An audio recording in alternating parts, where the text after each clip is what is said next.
So these are soft skills. Got 4 points up here that might help you. Okay, I told you that there'd be a little repetition here because the slides are a little out of order.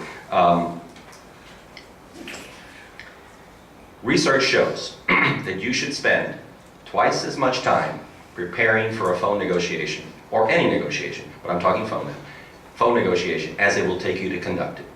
So if you're thinking of 30 minutes on the phone with someone, it should take you an hour to prepare for that.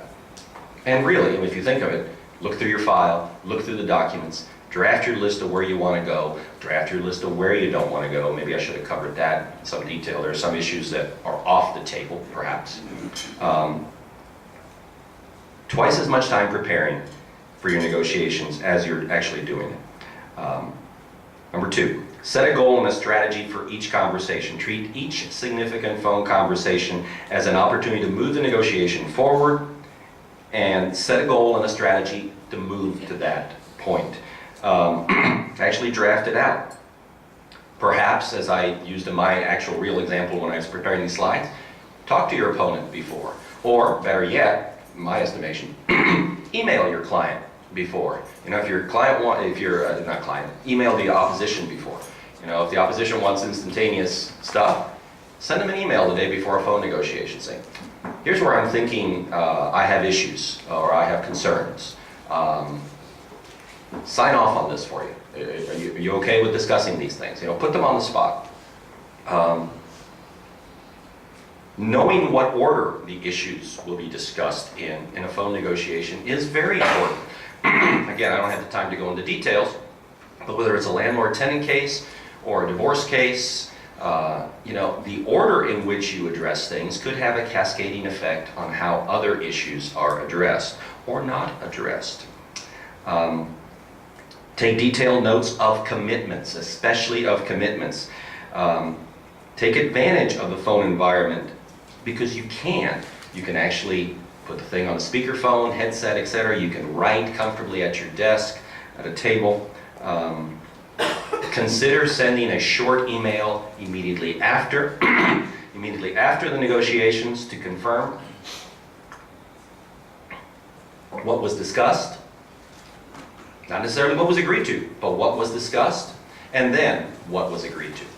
And you can do the math. If this was discussed and 5 items were discussed and 3 items were agreed to, that means 2 were not. Okay? I would suggest not listing the items that weren't agreed to unless you need to, because that is, again, a different side of negotiations which you can talk about in other settings. You do not want to be ambiguous about commitments or understandings. Because if you are, then what you're going to have is no commitments and a lot of misunderstandings. You know, you agreed to this much in spousal support, you agreed to this much time to vacate, whatever it is, get that in writing and confirmed. You know, I started practicing law a long time ago. I remember an old attorney telling me, you know, I remember when a handshake was good enough and just saying this is what we agreed to was good enough. Don't feel that warm fuzzy anymore in our practice. So get it in writing. And finally, because it's so important, and I know I do it, I know you do it, avoid multitasking. Avoid the emails that are coming in, blipping on your screen. Avoid the secretary coming in, handing you documents that need to be signed. Avoid a colleague coming in who needs to give you something that you asked for later. Avoid reading the newspaper. Avoid Sports Illustrated. Avoid filling out your brackets. It's too late now. Okay? Avoid that kind of stuff. Yes, your mind can process information at 700 to 800 words a minute, but it can't multitask different issues, okay? It cannot. I know you think you can. I know I think I can. I know you're wrong. I know I'm wrong. Focus, focus, focus. Now, Amanda, we probably don't have time to actually do an in-session exercise. But think about this. You have the slide, so I won't spend a lot of time here, but just a couple of minutes. So you get a phone call from your counterpart, a big negotiation in the afternoon, and it's going to be a critical conversation because you just got their counter-proposal the other day. It's pretty aggressive. You haven't responded, okay? You come across as too competitive. Your counterpart, who is equally competitive or more so, may just walk away. But if you don't come across strong, they may think, ooh, this is a carpet. Let me stand on it. Let me walk over it. Think about these things as I finish up here on the next slide, okay? Because I was going to do this as an exercise, but we're just going to walk you through. Okay. Should you negotiate on the phone? Should you negotiate on the phone? Well, perhaps. If you're dealing with a hard-to-reach person, perhaps getting them is better than not having them at all. Do you want to say no easily to what they're saying? You know, think of it. Any of you ever, don't raise your hands, any of you ever broken up by email or on the phone with someone? It's so easy to do. Oh my God. Chicken? Well, why is it easy to do? You know the answer why it's easy to do. It's also the same reason that it's easy to say no to an opponent on the phone on something they want or a deal breaker. Sometimes on the phone might also be your way of saying, I'm not terribly concerned about this case, even though you're worried to heck about it. You know, sometimes a good attorney is a good person who postures well. If you want to sound tough, you want to sound resolute, if you want to keep the discussion short, because typically, you know, how many of us have 2 and 3 hour phone negotiations? Typically not. But we may have 2 or 3 hour client meetings or meetings with the other side. We tend to keep our phone conversations short. You want to keep it short? Then a phone negotiation might be the way to go. You want to limit the amount of information. I mean, you can't share documents over the phone too easily. I mean, actually you can, but we don't get there too often. You want to limit the amount of information that's being exchanged. That's a way to do it. And of course, if you want to keep your costs low and your adversaries not nearby, et cetera, et cetera. Get that checklist. Develop a checklist that works for you. Take notes. Confirm back your notes on the conversation. Have a ready excuse to break off the conversation. I'll get to that in a second. Talk less and assume an audience. You've all heard the admonition, if you put it in writing in an email, assume the world can get it.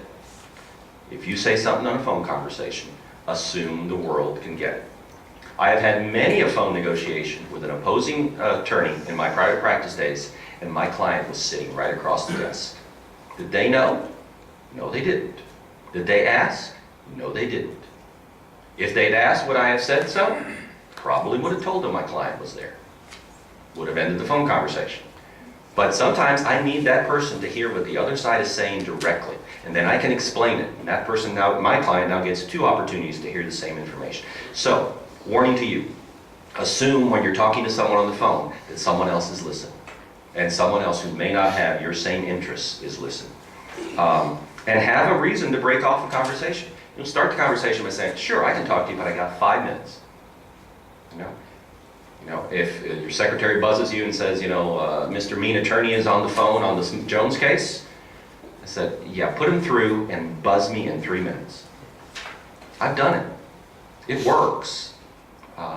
You don't have to make commitments. You don't have to appear that you're blowing them off. And it puts you in a position of having heard, because remember, I've told you, listen, listen, listen. Talk less, listen more.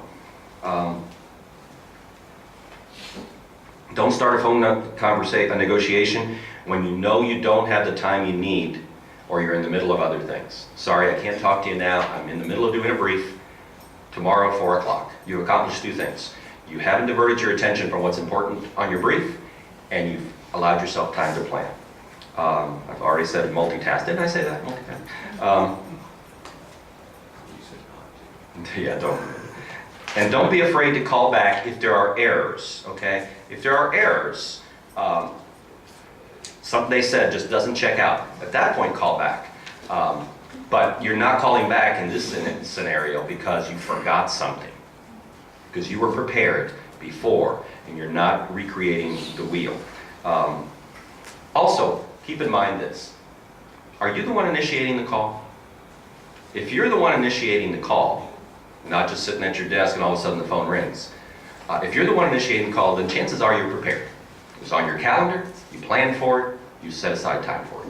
If they're calling you out of the clear blue, guess who prepared? Guess who has a checklist? Guess who knows what they want to talk about? You're at a disadvantage. No, I'm not available. Oh, that's lying. No, it's not lying. When I tell my secretary, no, I can't take Mr. Jones's call, I can't, because I'm not ready to represent my client. It doesn't mean that no, I can't because I am doing something important. It means I can't because I am about to do something important, which is prepare for my client. So don't take a call that you're not ready for. Finally, this is the best picture of phone negotiations I could come up with. It abrogates some of the advantages of making a disagreeable person keep a distance. Phone negotiations can be very fruitful. They can also be very fraught with danger. If you want to learn more about it, start first with talking about communication as a process so that you know what the strengths and pitfalls are of having a face-to-face communication. And then once you remove those from a phone negotiation, you'll better understand why it is so different. And my voice lasted. Thank you very much.